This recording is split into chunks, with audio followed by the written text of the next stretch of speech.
Hello guys, mayroon tayong ginawang system, no, pang hotspot, cloud-based na hotspot.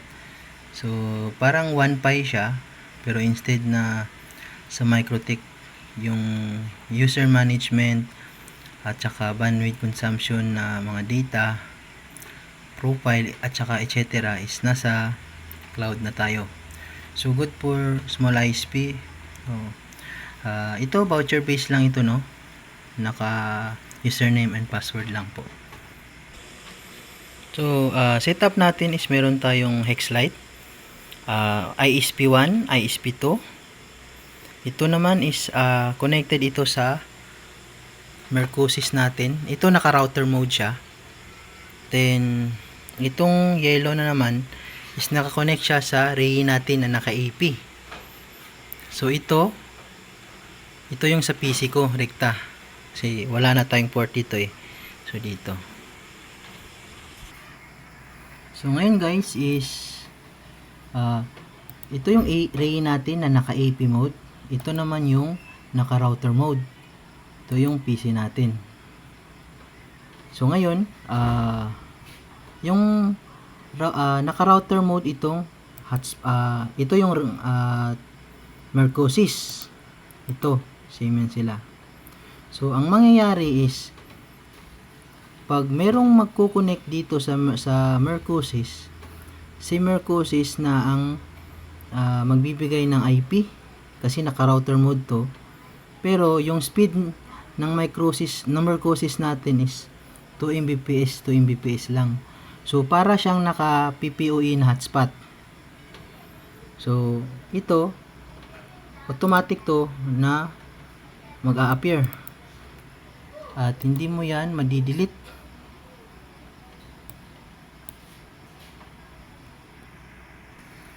So ngayon guys, itong PC natin is naka-connect siya dito sa relay natin na EW300N kasi naka-AP mode ito naka-router mode.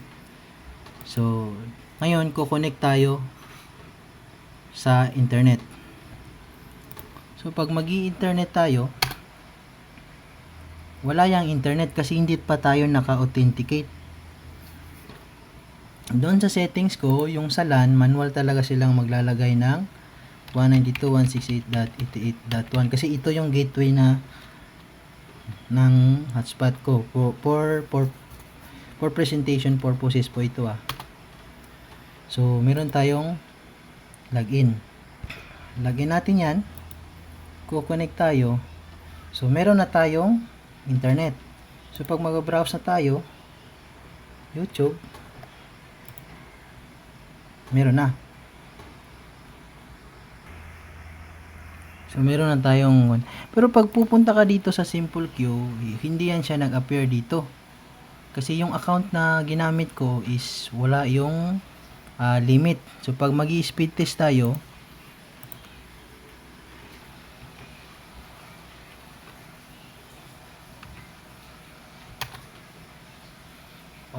medyo malakas. So cancel ko lang kasi naka-Starlink ako.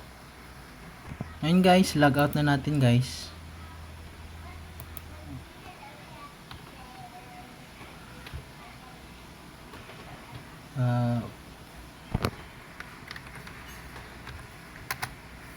Wala na yung internet kasi log out na tayo. So ngayon guys, ito yung sa PC ko na nakakonect sa AP. Ngayon yung sa PC ko, ilalagay ko na to dito sa tenda na naka-router mode.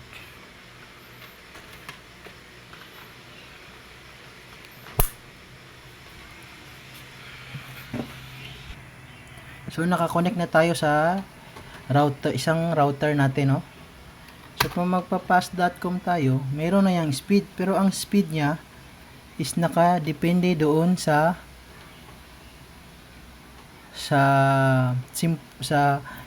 speed ng router na nalagay natin sa parang hotspot natin kasi 2 Mbps yun, di ba? Ngayon guys, babalik ko para ma-access ko ulit yung Winbox. Kasi yung IP ng PC ko is itong IP na ni Mercosys. So, ibalik ko para ma-access ko. So, ito yung Mercosis kanina guys, no? Naka 2 Mbps lang siya limit.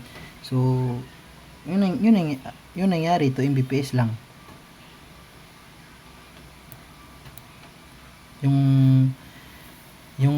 Yung router ng Mercosis, 2 Mbps lang yung max niya. So, parang hotspot siya na PPOE. Ngayon guys,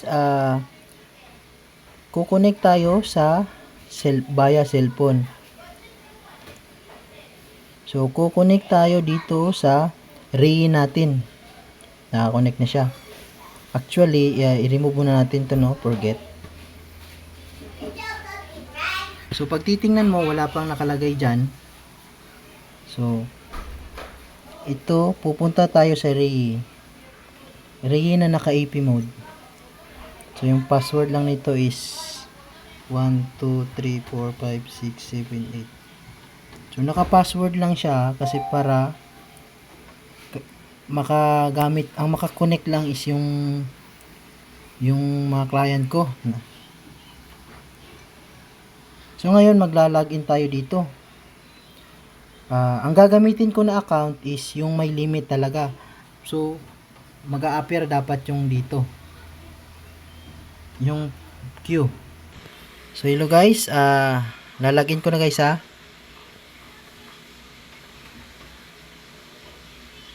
Ay.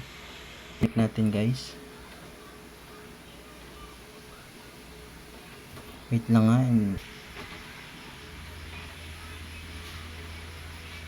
So, yun. Nakakonect na tayo.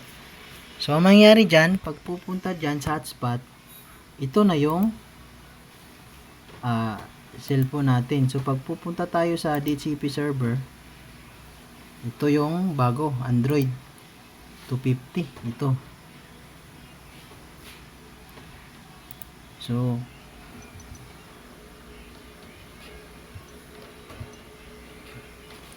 meron ng internet.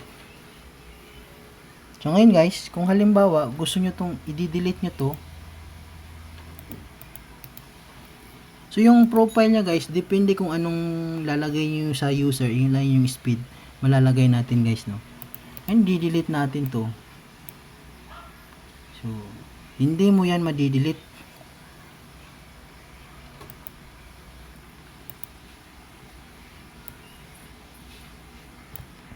So, dito sa user profile at sa users, wala tayong